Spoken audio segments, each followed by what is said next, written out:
Did you know that there are several animals that live inside other animals? And I'm not talking about worms, but about large animals. Have you ever heard of an animal that lives inside a turtle?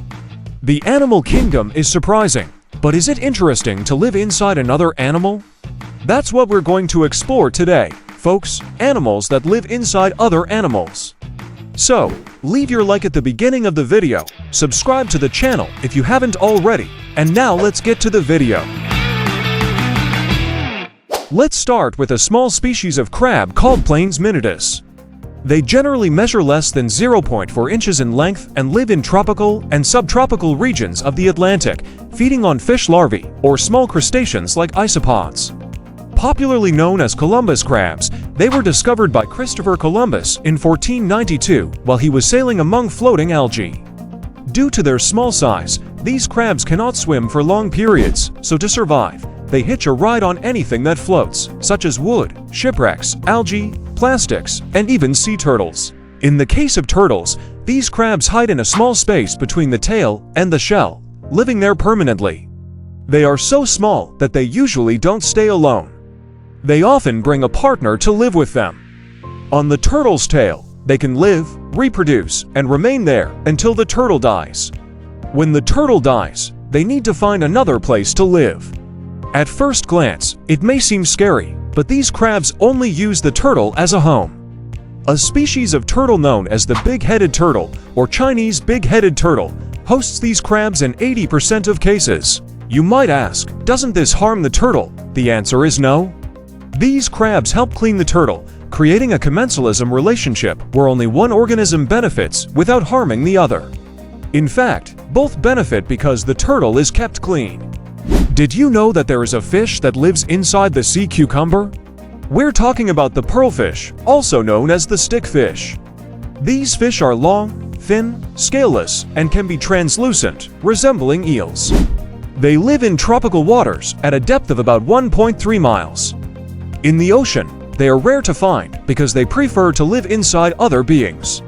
They like to hide in the body cavities of invertebrates such as clams, starfish, and, of course, sea cucumbers.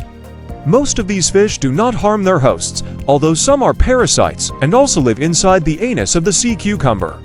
For them, sea cucumbers are like mansions. Upon finding one, they approach and enter through the posterior opening, taking advantage of the water current expelled by the sea cucumber. Once inside, they don't want to leave, feeding on the sea cucumber's internal organs. Sometimes, sea cucumbers try to prevent these fish from entering, but they need to breathe through the same opening, creating the current that allows the fish to enter. It's a common relationship in the ocean depths. So, if you ever find a pearlfish, don't release any air underwater. Speaking of curiosities, have you heard of the condiru? It's a small fish known for entering the body cavities of other animals, including humans. Although rare, it is one of the best-known examples of how surprising nature can be. Now, let's talk about another interesting relationship in the animal world, the commensalism between remoras and sharks. Remoras, fish from the Echinidae family, have a modified dorsal fin that acts as a suction cup, allowing them to attach to other animals. In the case of sharks, remoras attach near the mouth and feed on the predator's leftover food. The shark is not harmed and doesn't even notice the presence of the remoras. Now let's talk about a species known as the emperor shrimp. These shrimp are very small, measuring approximately 1 inch. Being so tiny and fragile, they have difficulty traveling long distances. However, they always find a way and end up hitching a ride with sea slugs, especially the Spanish dancer. Sometimes, even two shrimp can travel on a single slug. During this ride, they feed on the slug's feces, which may seem gross, but it's a form of survival. Once a shrimp chooses its slug, it rarely abandons it.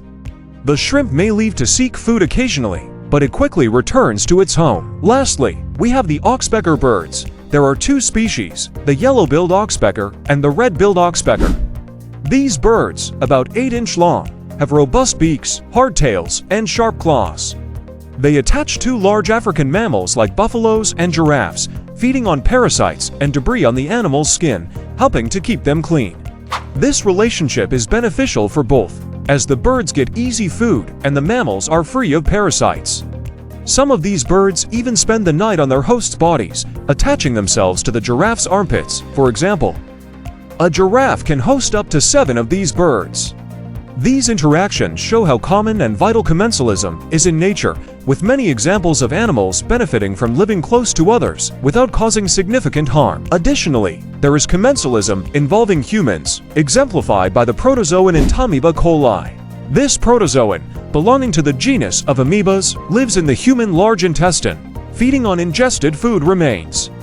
Under normal conditions, it does not cause any harm to the host, which can be humans, pigs, dogs, cats, primates, and even rodents. However, if there is a high concentration of this amoeba or a mutation, it can cause an infection called amoebiasis, transforming the commensalism relationship into parasitism. We hope you have learned more about the animal kingdom. If you liked it, leave your like, subscribe to the channel, and see you in the next video.